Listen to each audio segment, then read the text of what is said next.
The ESS Retribution traveled deeper into Talvek space than any human had gone before. 35 light-years from Earth. 20 light-years past the dead colonies.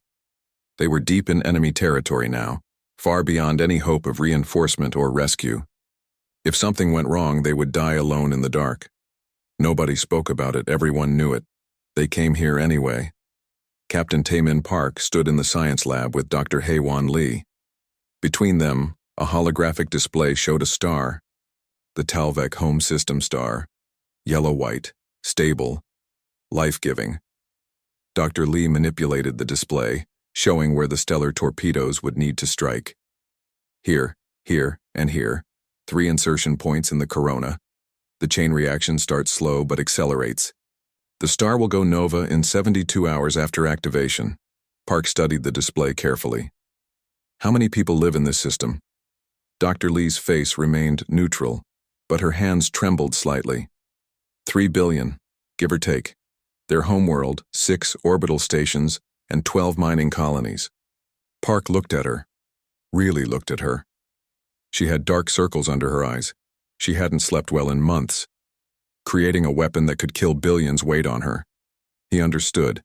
It weighed on all of them. Can we deactivate it after activation? She nodded. Yes, the torpedoes respond to a specific shutdown code. I'm the only one who has it. If we deactivate within 48 hours, the star stabilizes. After that, the reaction becomes self-sustaining. Park turned back to the display. 3 billion lives. Men, women, children, civilians who had nothing to do with the colony attacks. Was he really considering this? Was humanity capable of such massive murder? He thought of his sister, his niece and nephew, the 2.3 million dead. The Talvek showed no mercy, expected none in return. But did that make this right? He activated his comm. All senior officers to the conference room, immediately. 10 minutes later, the Retribution's leadership sat around a table. Park explained the plan, explained the weapon, explained what they were about to do. The room fell silent. Lieutenant Dong-Ha Kim spoke first. They killed our people without hesitation, without mercy. Why should we give them what they never gave us? Commander Bo-Ra Shin shook her head. Because we're not them. We're better than them. If we do this, we become exactly what they think we are. Monsters. Park raised his hand for silence. Admiral Kang gave us clear orders. We deploy the weapon. We make demands. If the Talvek surrender and meet our terms, we deactivate it. If they refuse, we let the star kill them. We're not murderers. We're giving them a choice they never gave our colonies. The officers debated for 2 hours. Some argued for immediate deployment. Others wanted to find another way. In the end, they voted. 7 in favor, 3 against. The mission would proceed. 3 days later, the Retribution and 2 escort ships reached the Talvek homeworld system. They approached from above the orbital plane where sensors were weaker. They moved slowly, using gravity wells to mask their approach. The system was heavily defended. Hundreds of ships, thousands of defense platforms, but none of them were looking for something invisible. Dr. Lee prepared the stellar torpedoes personally. 3 devices, each containing humanity's most terrible weapon. She loaded them into launch tubes and programmed their flight paths. Her hands didn't shake now. She had made her choice, made her peace with it. If the Talvek chose death, that was their decision, not hers. Park gave the order. Launch torpedoes. 3 dark objects shot from the Retribution's tubes. They flew without thrust, using gravity to accelerate toward the star. They were small, cold, impossible to detect. They reached the star's corona 6 hours later and burrowed deep into the plasma. Sensors couldn't track them in the intense radiation. They settled into position and activated. Deep inside the star, exotic matter began disrupting fusion reactions. The effect was tiny at first, barely measurable, but it grew exponentially. The star's internal balance started shifting. Gravity and fusion pressure began falling out of alignment. Within 12 hours, Talvek scientists noticed something wrong. Within 24 hours, They confirmed the impossible. Their star was becoming unstable. Panic spread across the homeworld. Scientists couldn't explain what was happening. Engineers couldn't stop it. The military couldn't fight it. Their star, the source of all life in their system, was dying, and they had no idea why. Overlord Vren summoned every expert in the Empire to his palace. War Master Cross stood beside him as astronomers presented their findings. The star would go nova in 48 hours. Maybe less. 3 billion people needed evacuation. But they didn't have enough ships, didn't have enough time. The numbers were brutal. At best, they could save 500 million. The rest would die. Vren listened in disbelief. This couldn't be happening. Stars didn't just become unstable. There had to be an attack, a weapon. But who had such technology? Not the humans. They were primitives, prey, easily defeated, except they weren't defeated. They were out there somewhere, watching, waiting.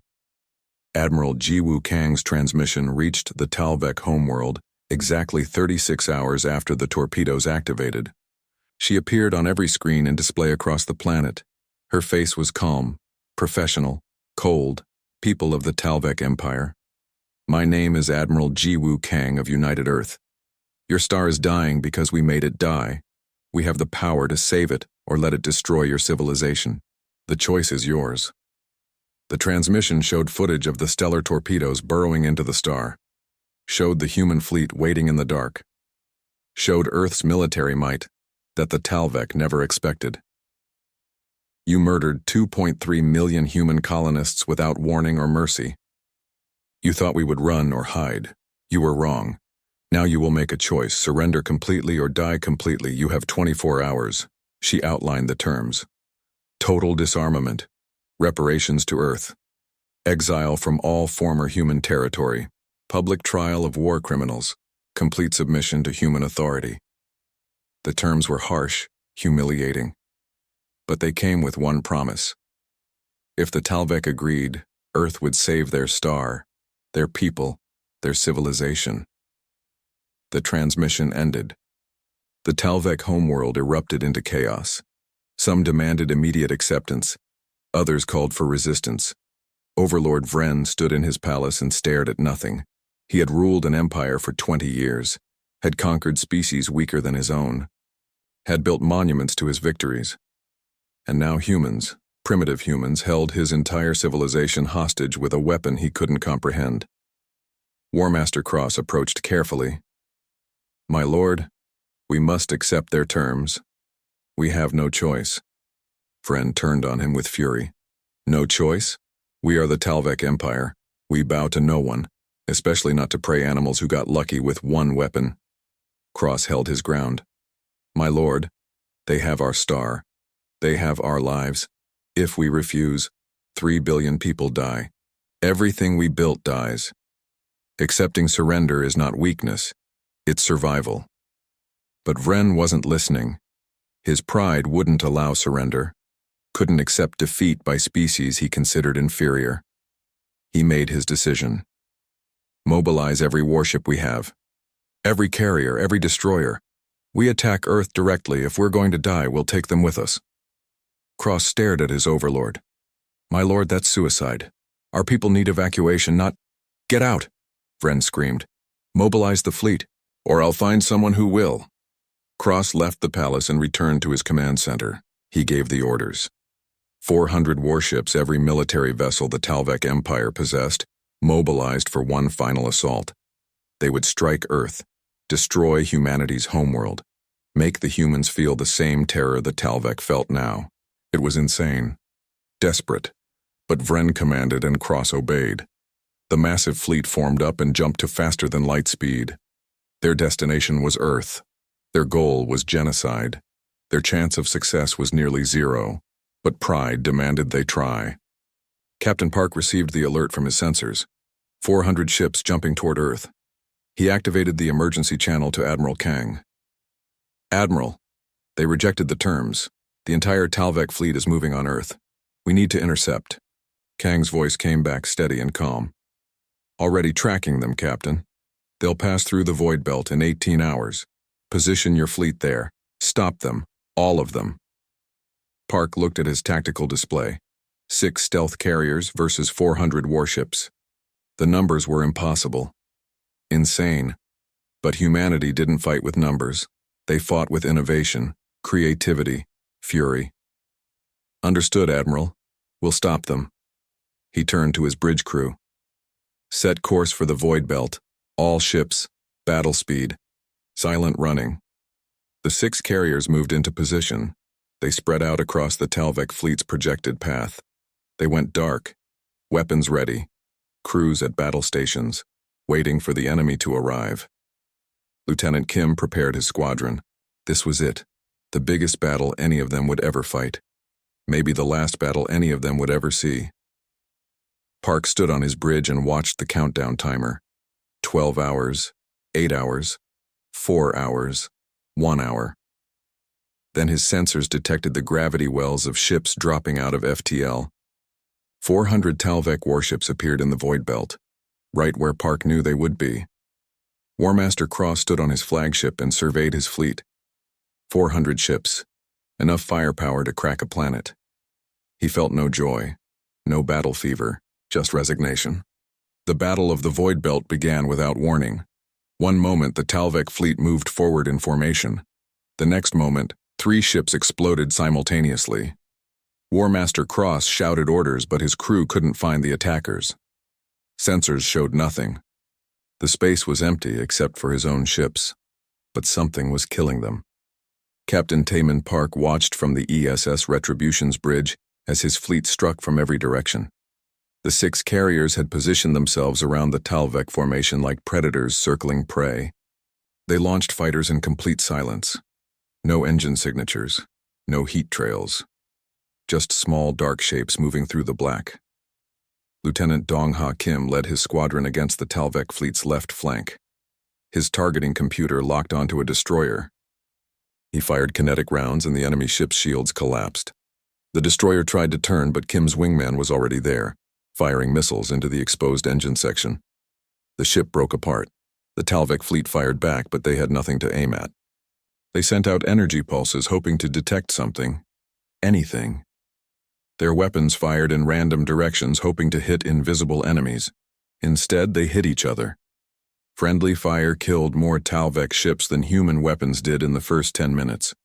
Cross watched his tactical display fill with red markers. Ships destroyed.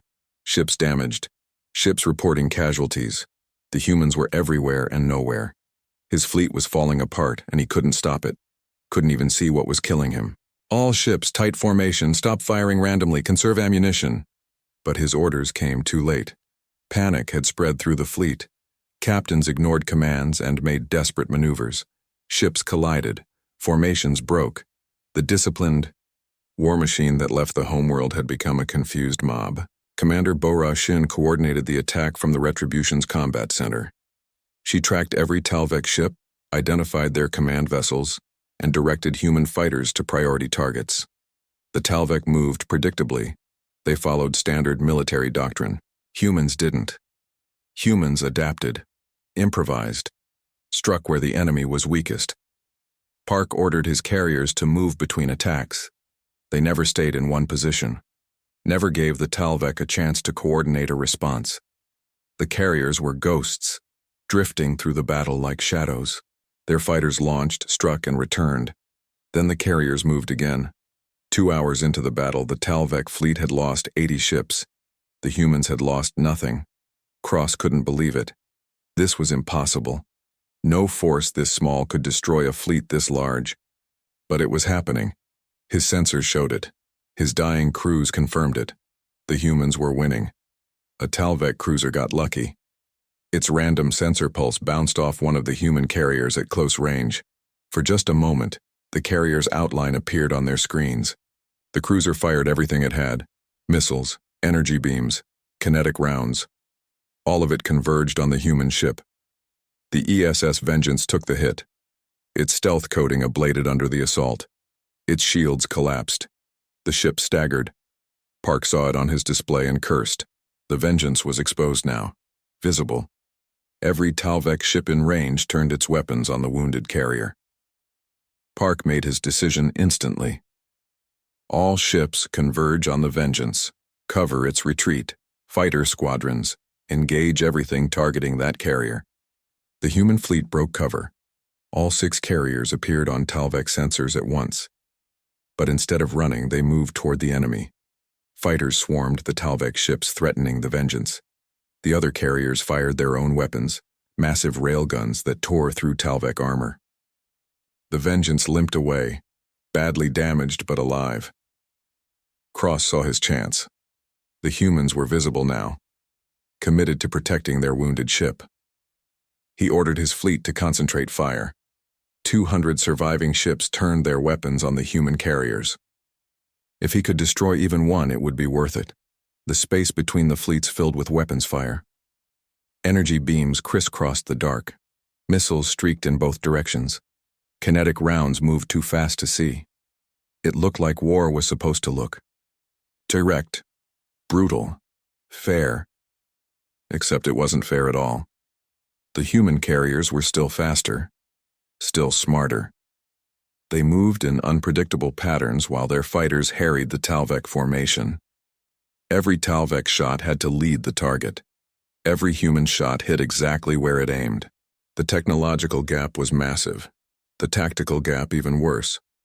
Lieutenant Kim's squadron targeted Cross's flagship. The War Master's ship was larger than the others. Better armed. More heavily shielded.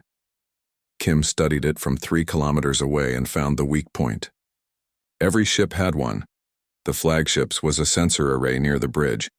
If he could blind it, the whole command structure would collapse. He dove toward the flagship, his fighter moving at maximum speed. Talvek point defense systems tracked him and fired.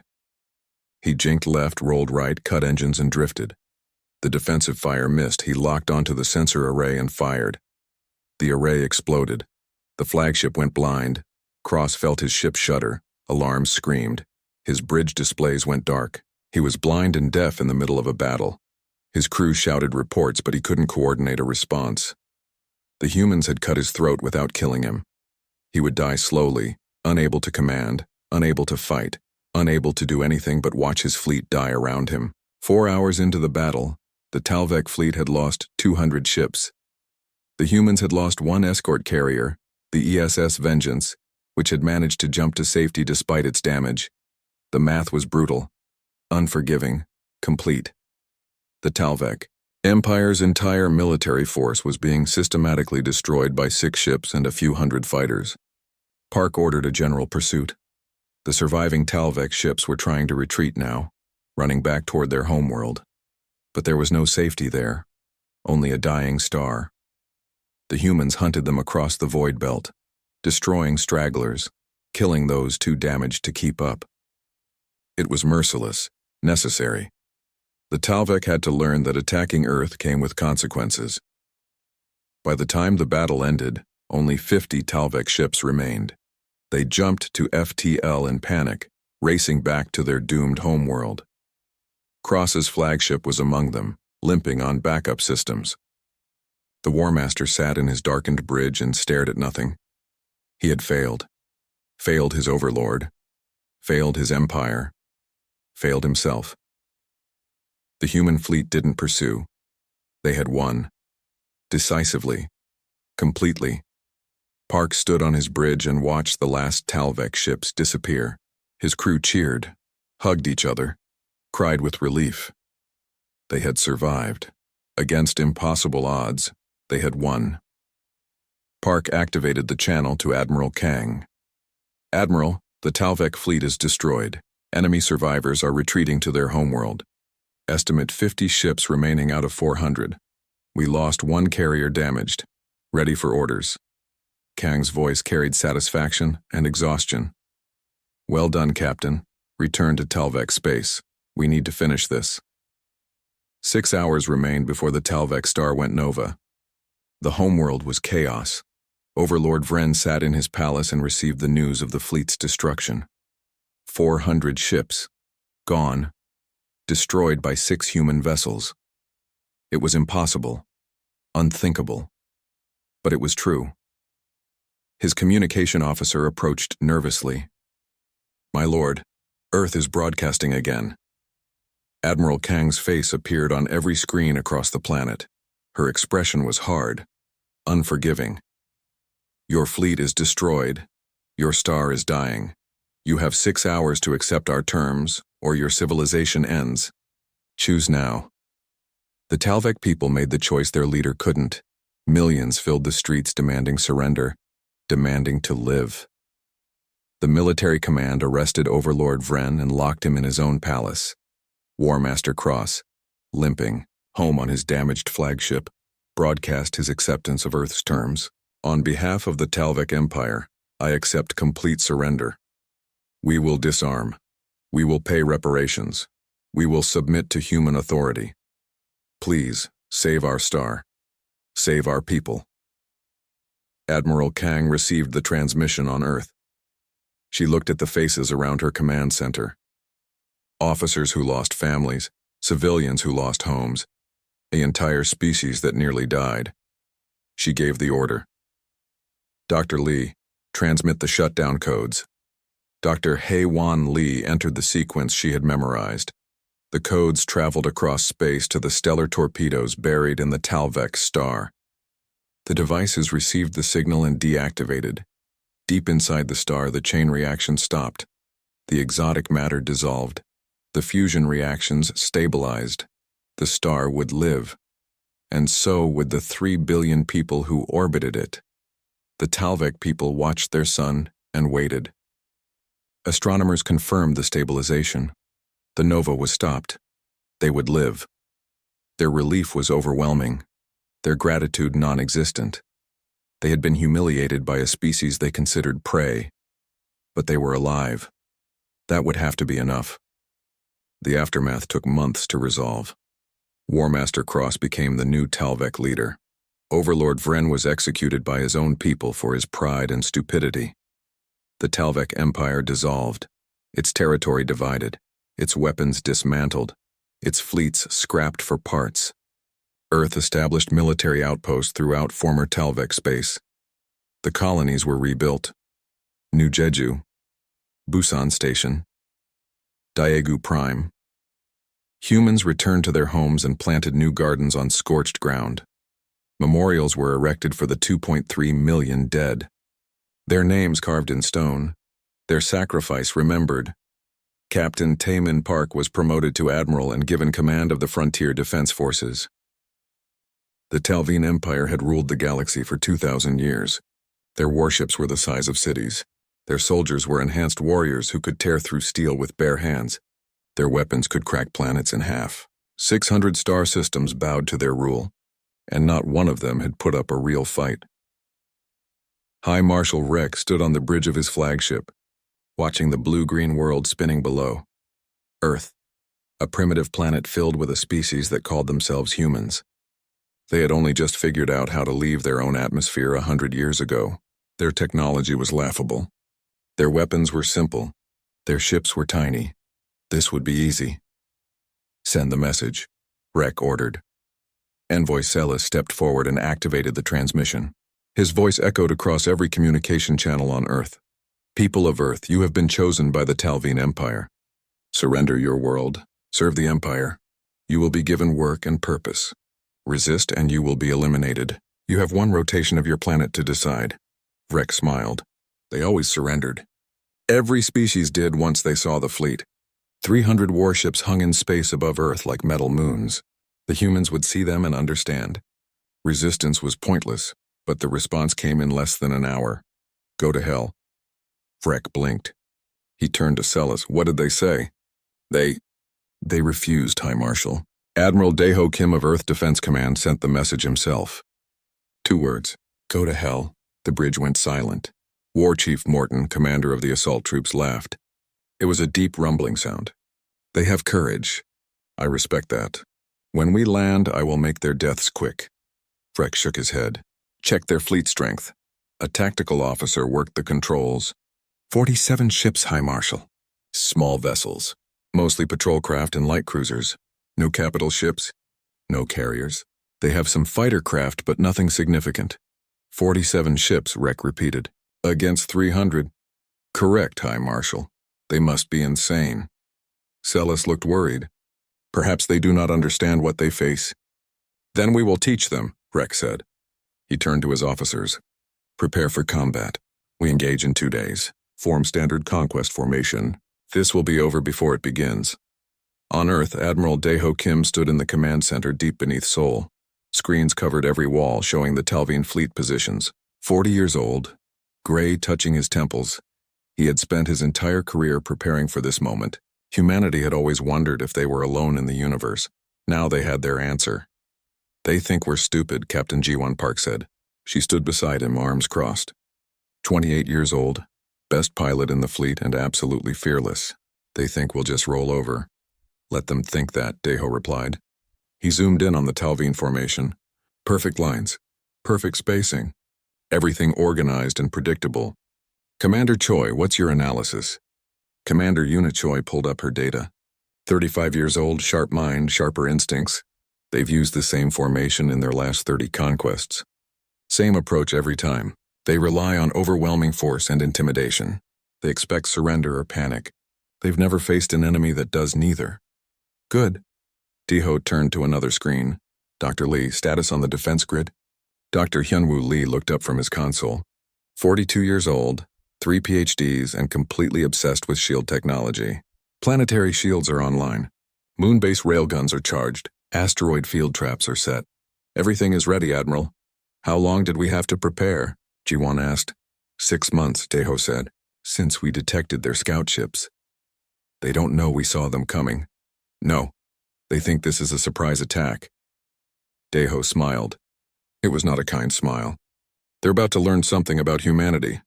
What's that? Yuna asked. We don't play fair. 2 days later, the Talvine fleet moved into position. Vrek watched the tactical display with satisfaction. The human ships were forming up near Mars' orbit. Exactly where he expected. They were trying to use the planet as cover.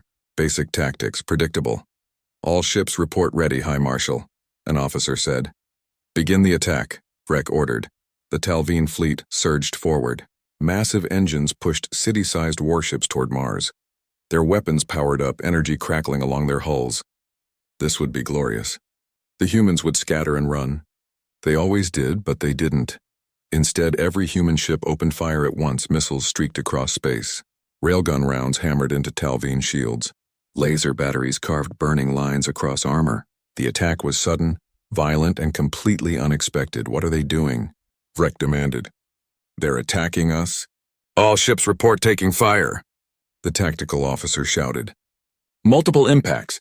Shields holding, but an explosion rocked the flagship. Alarms blared. What was that? Fighter craft. Human fighters are targeting our sensor arrays. Vrek pulled up the display. Small, fast ships darted between his warships like angry insects. They weren't attacking the heavy armor.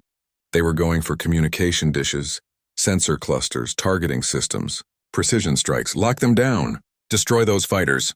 But the human pilots were good, too good. They moved in patterns the Talvine targeting computers couldn't predict. They used debris as cover. They fired and vanished before return fire could connect. Captain Ji-won Park grinned inside her cockpit. Her fighter squadron weaved through the Talvine fleet like threading a needle. Gold Squadron hit the third carrier's communication array. Silver Squadron blind the Dreadnought's forward sensors. Bronze, you're with me. We're taking out the flagship's targeting system. Captain, we're outnumbered 1,000 to 1, her wingman said. Then it's a fair fight, Ji-won replied, and pushed her fighter into a hard burn toward Rek's massive ship. Back on Earth, Daeho watched the battle unfold. They're confused. They expected us to run. Commander Choi, what's their response? Yuna studied the data. They're trying to form defensive positions. Standard Empire tactics. They think this is just our opening move. It is, Daeho said, but not the move they expect. Dr. Lee, how long until the defense grid is in position? Hyunwoo checked his calculations. 18 minutes, Admiral. Perfect. Keep them busy for 18 minutes. Ji-won's voice came over the comm. Admiral, we've damaged 12 ships. Their communications are a mess. They can't coordinate. Good work, Captain. Pull back in 15 minutes. Pull back? We're just getting started. Trust me. Vrek slammed his fist on the console. Get me control of this fleet. Where are those fighters coming from? We can't track them, High Marshal. They're too fast and our sensors are damaged. Then use visual tracking. We're trying, but another explosion. Another alarm. War Chief Morton stepped forward. High Marshal, let me deploy ground forces. We can land on Earth and— No, Vrek snapped. We don't even control the space around their planet yet. How can we land troops? Morton growled but said nothing. Celis looked pale. High Marshal, perhaps we should reconsider our approach. These humans are more capable than we thought. They're insects, Rex said. Annoying insects. But still just insects. Commit the full fleet. Crush them. In the command center on Earth, Deho watched the Talveen fleet surge forward, all 300 ships pushing toward Mars. Exactly what he wanted. They took the bait, Yuna said. Of course they did, Deho replied. They're used to winning by force. They don't know how to adapt. He opened a channel. All ships execute withdrawal. Fall back to secondary positions. The human fleet began pulling back. To the Talveen, it looked like retreat, like fear. Vrek smiled. There, they run. As they all do. Press the attack. Don't let them escape. But Admiral Deho Kim wasn't retreating, he was setting a trap, and the Talveen Empire was walking right into it. The Talveen fleet chased the retreating human ships like predators following wounded prey. High Marshal Vrek watched his tactical display with growing satisfaction. The humans were running. Finally. Their brief moment of courage had ended, and now they understood the power of the Empire. Maintain pursuit, Vrek ordered. Don't let them reach Earth. We'll destroy their fleet here and then take the planet unopposed. War Chief Morton nodded approvingly. Good. Once their ships are gone, my warriors will land. We'll secure their cities in days. But something bothered Envoy Celis. He studied the human ship movements. They weren't running in panic. They were moving in formation, organized, controlled, like they had a plan. High Marshal, Celis said carefully. Perhaps we should be cautious. This could be a trap, Vrek laughed. With 47 ships against 300? What kind of trap could they possibly set? No, Envoy. They fought bravely, but now they realize they cannot win. This is over. On board her fighter, Captain Jiwon Park pulled back with her squadron. She checked her fuel and ammunition, both running low. The hit-and-run attacks had done their job. The Talveen fleet was damaged, confused, and angry. Gold Leader to Admiral Kim, she transmitted. We're clear of the engagement zone. Returning to base. Negative, Captain, Deho's voice replied. Hold position at Mark 773. You'll want to see this. Jiwon frowned but obeyed. She brought her fighter around and held position with her squadron. They floated in space, watching the Talveen fleet advance. What are we waiting for? Her wingman asked. Something good, Jiwon said. In the command center, Deho watched the clock count down. 16 minutes, 15, 14. The Talveen fleet was exactly where he needed them, right in the kill zone. Dr. Lee, status? Hyunwoo's fingers flew across his console. Defense grid locked. Moonbase railguns have target acquisition. Asteroid traps armed. Waiting for your order, Admiral. How many shots do we get? First volley will be simultaneous. 320 railgun rounds. After that, reload time is 90 seconds. Make the first volley count. Always do. Commander Yuna Choi highlighted sections of the Talveen fleet. I'm sending targeting priority to Dr. Lee. Hit their command ships first. Cut off their leadership. Received, Hyunwoo confirmed. Adjusting firing solutions now. Deho took a breath. This was it. The moment that would decide everything. Either his plan worked or Earth fell. No middle ground. No second chances. Fire. The moon's surface erupted with light. Hidden railgun batteries that had been built in secret over 6 months opened fire. Tungsten rods, each weighing 2 tons, accelerated to impossible speeds. They crossed the distance between Moon and Mars orbit in seconds. High Marshal Vrek saw the attack coming on his sensors. But only 1 second before impact. 1 second wasn't enough time. The tungsten rods punched through Talveen shields like they weren't there. Metal designed to stop energy weapons couldn't handle solid projectiles moving at relativistic speeds. The rods tore through ship after ship, hull after hull, deck after deck. Explosions blossomed across the Talveen fleet, shields failing. Someone screamed on Rex Bridge. Multiple impacts. We're taking fire from— Where is that coming from? The moon, another officer shouted. Their moon. They built weapons on their moon. 20 Talveen ships died in the first volley. Just gone. Erased. Metal and bodies scattered across space. Rek grabbed his console to steady himself as another rod grazed his flagship. Return fire. Target their moon. We can't get a lock. Their defense grid is jamming our targeting systems. Captain Jiwon Park watched the carnage with a fierce smile. Now that's what I call a surprise party. But she wasn't done. None of them were. All fighters, Daeho's voice came through. Begin attack run Delta. Target their command ships. Captain Park, the flagship is yours. With pleasure, Admiral. Jiwon kicked her fighter back into action. Her squadron followed. They dove back into the chaos. The Talveen fleet was in complete disorder now. Ships tried to scatter, but the railgun fire kept coming. Every 90 seconds, another volley. Another wave of tungsten death. The perfect formations were gone. The organized assault had become a panicked mess. War Chief Morton watched ships explode around him. This is impossible. They're primitives. They don't have this kind of technology. They do now, Celis said quietly. Rek's face was twisted with rage. Reform the fleet.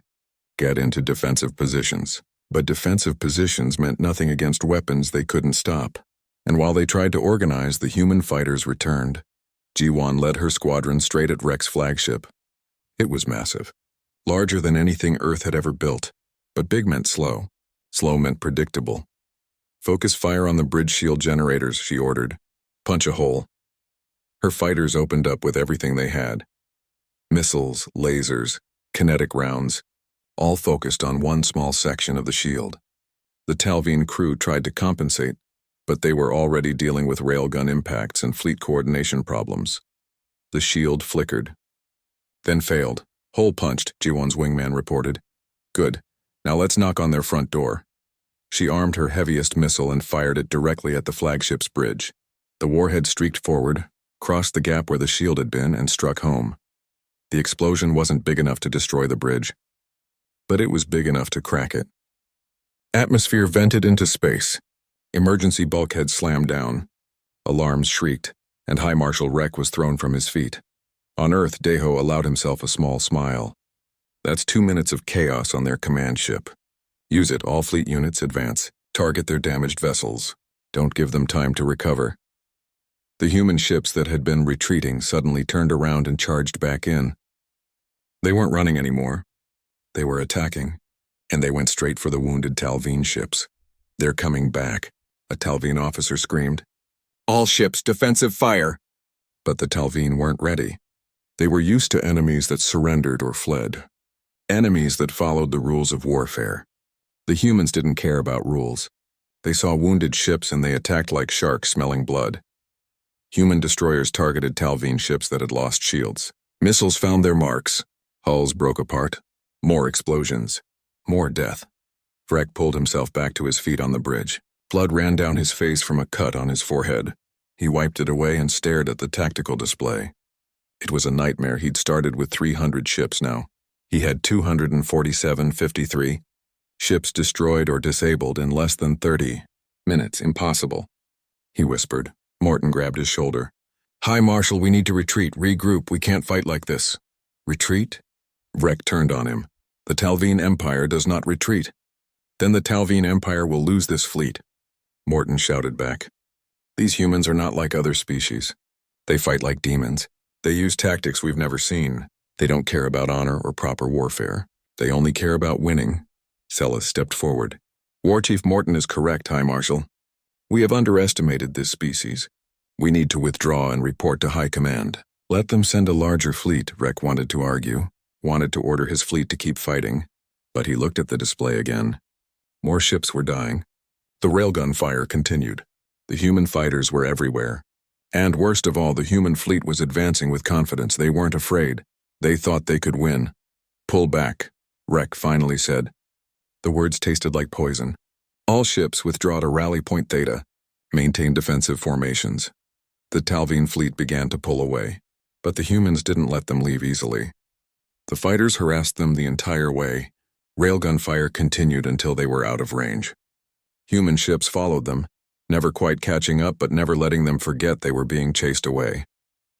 Defeated. In the command center, Yuna watched the Talveen fleet retreat. They're running. No, Daeho corrected. They're regrouping. They'll be back. But not today. We hurt them, Hyunwoo said. Badly. 53 ships destroyed. At least another 30 heavily damaged. And us? Daeho asked. 8 ships damaged.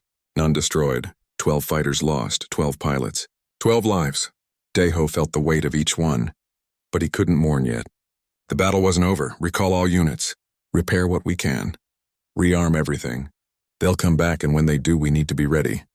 Ji-won brought her fighter back to the carrier and climbed out. Her crew chief met her. Hell of a fight, Captain. That wasn't a fight, Ji-won said.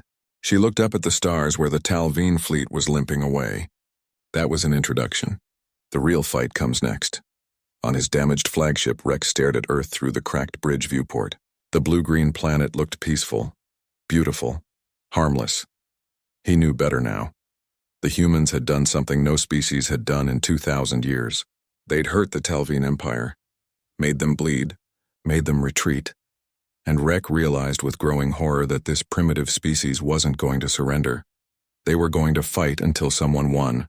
And right now, he wasn't sure who that would be. High Marshal Rex stood on his repaired bridge and watched his fleet regroup. 30 hours had passed since the retreat. 30 hours of repairs, of tending to wounds, of counting the dead. 83,000 Talveen warriors killed in a single engagement. The worst losses the Empire had suffered in 500 years, and they'd been inflicted by a species that had barely left their own planet. Status report, Freck demanded. His tactical officer looked exhausted. All damaged ships have completed emergency repairs. We've abandoned 7 vessels that were beyond saving. Current fleet strength is 240 functional warships. 240 from 300. 20% losses in one battle. War Chief Morton approached. His face was grim. High Marshal, I strongly advise we wait for reinforcements. Send word to High Command.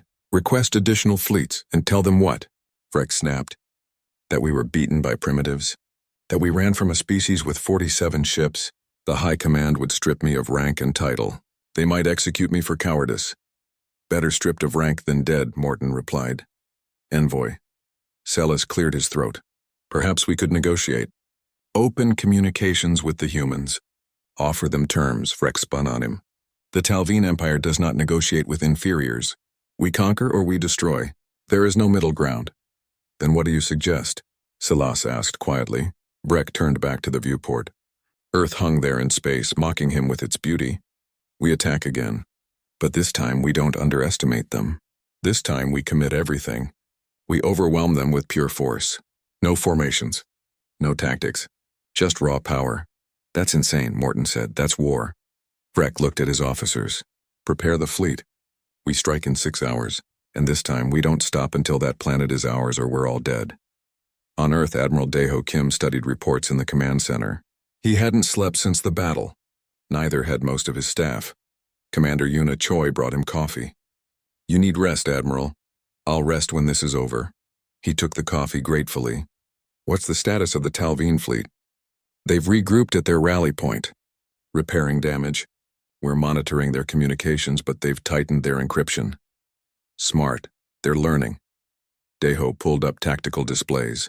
They'll come at us again soon, and this time they won't make the same mistakes. Dr. Hyun-woo Lee joined them. The railguns need another 4 hours to fully recharge. We used a lot of power in that first volley. The moon's reactor grid is running hot. 4 hours might be all we have. Daeho highlighted sections of space around Earth. We can't use the same trick twice. They'll be watching for the railguns now. So what do? Yuna asked. Daeho smiled. It was a tired smile, but it held confidence. We changed the game again. They expect us to defend, to hold position. So we won't. Explain, Hyunwoo said. The Talveen think in terms of territory. Position. They want to control space around Earth. But we don't need to control space. We just need to destroy their ships, Yuna began to understand. You want to take the fight to them. Exactly. Captain Park and her fighters proved we can hurt them up close. Our ships are smaller, faster. We can't win a slugging match, but we can win a knife fight. That's incredibly risky, Hyunwoo said. So was everything we've done so far. Daeho activated the fleet-wide communication channel. All commanders, this is Admiral Kim. New tactical plan incoming. Study it carefully. We execute in 5 hours. This is going to get rough. Captain Jiwon Park read the new orders and grinned. Now we're talking. Her squadron leaders gathered around her in the briefing room. They all looked exhausted. War was exhausting, but they were also energized. They'd hurt the Empire, proven humans could fight. Now they just had to prove they could win. The Admiral wants us to lead the assault, Jiwon explained. We go in first. Fast and aggressive. We get right up in their faces. They'll tear us apart, one pilot said. They'll try, Jiwon corrected. But we're not going to fight the way they expect. We're going to use their size against them. Their big ships can't turn fast. Can't track small targets well. We're going to fly through their fleet like we own it. Another pilot raised his hand. And then what? We can't destroy 200 ships with fighters.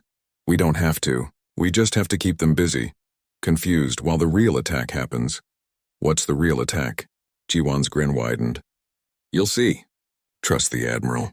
He hasn't let us down yet. 6 hours later, the Talveen fleet moved on Earth again, but this time was different. No perfect formations. No organized approach. They came at Earth from multiple angles, spreading out, making themselves harder to target. Rek had learned from the first battle. He wouldn't give the humans a concentrated target. All ships maximum speed, Rek ordered. We hit them hard and we don't stop. Overwhelm their defenses. Destroy everything. The Talveen fleet surged forward like a tidal wave of metal and fury, and then Earth's fleet charged straight at them. What are they doing? Vrek demanded.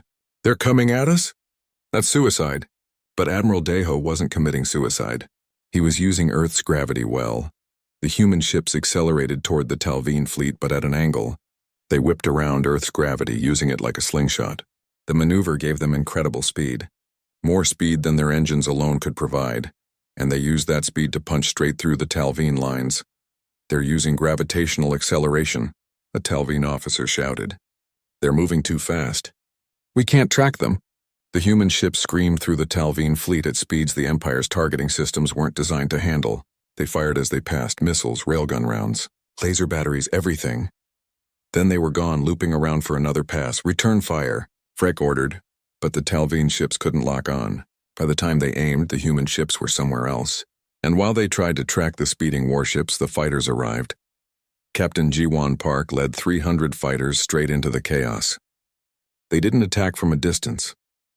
They flew right into the middle of the Talveen fleet, between the big ships, under them, over them, so close that the Talveen couldn't fire without hitting their own vessels. This is insanity, War Chief Morton roared. They're flying between our ships. Shoot them down. Frek screamed, but how? Every time a Talveen ship fired, there was another Talveen ship on the other side of the target. The humans had turned the Empire's numbers into a disadvantage. Too many ships, too close together, all getting in each other's way. And then the moon's railguns opened fire again. Tungsten rods streaked through space. But this time they didn't target the fleet center. Dr. Hyunwoo Lee had adjusted his strategy. He targeted the edges, the ships trying to flank Earth, the ones moving into position to bombard the planet. Those ships had no warning. One moment they were advancing. The next they were scrap metal. High Marshal Vrek watched his fleet fall apart. This wasn't a battle. This was a massacre. His ships couldn't organize, couldn't coordinate. The humans were everywhere and nowhere, fast, unpredictable, deadly. All ships pull back. Vrek ordered. We can't, his tactical officer replied. If we pull back, we open ourselves to pursuit. The humans are too fast. They'll pick us apart, then push forward. Ram them if you have to. But the Talveen ships were built for long-range warfare, for standing off and bombarding enemies. They weren't designed for close combat. Their weapons were too slow. Their ships were too large. The humans had taken everything that made the Empire strong and found a way to make it weak. Commander Yuna Choi watched the battle unfold on her screens. Admiral, we're winning. We're surviving, Deho corrected. There's a difference. How many ships have we lost? 17 destroyed. 23 damaged. And them? 68 destroyed. Another 40 damaged, badly enough they're withdrawing. Deho did the math. The Talveen were losing 3 ships for every one of Earth's, but Earth had started with 47 ships. The Talveen had started with 300. Mathematics was brutal. We need to hurt them more, Deho said. Dr. Lee, target their flagship. Hit it with everything. Hyunwoo adjusted his targeting. Flagship locked, firing. 3 railgun rounds launched simultaneously. They crossed the distance in seconds. Freck's flagship took all 3 hits. The shields collapsed. Armor ruptured. The massive ship shuddered and listed to one side. Hull breach on decks 17 through 23. Someone screamed on the bridge. "We're losing atmosphere." "Engines are failing." Freck held onto his console. "Get us out of here." "Full retreat." "All ships retreat." This time no one argued. The Talvine fleet turned and ran. Actually ran. Some ships were moving so fast their engines started to fail. Others abandoned damaged vessels. The organized Imperial fleet had become a fleeing mob. Captain Jiwon Park watched them go. "Should we pursue?" "Negative." Daeho's voice came back. "Let them run. We've made our point." Jiwon pulled her fighter back and took stock. Her squadron had lost 19 pilots. 19 friends, but they'd fought like heroes. Every single one of them. Gold leader to all fighters. Form up and return to base. First round is on me. On his failing flagship, High Marshal Vreck stared at the damage reports. 108 ships destroyed. 43 damaged. Over half his fleet gone, beaten by primitives. War Chief Morton approached carefully. "High Marshal, we need to withdraw from the system.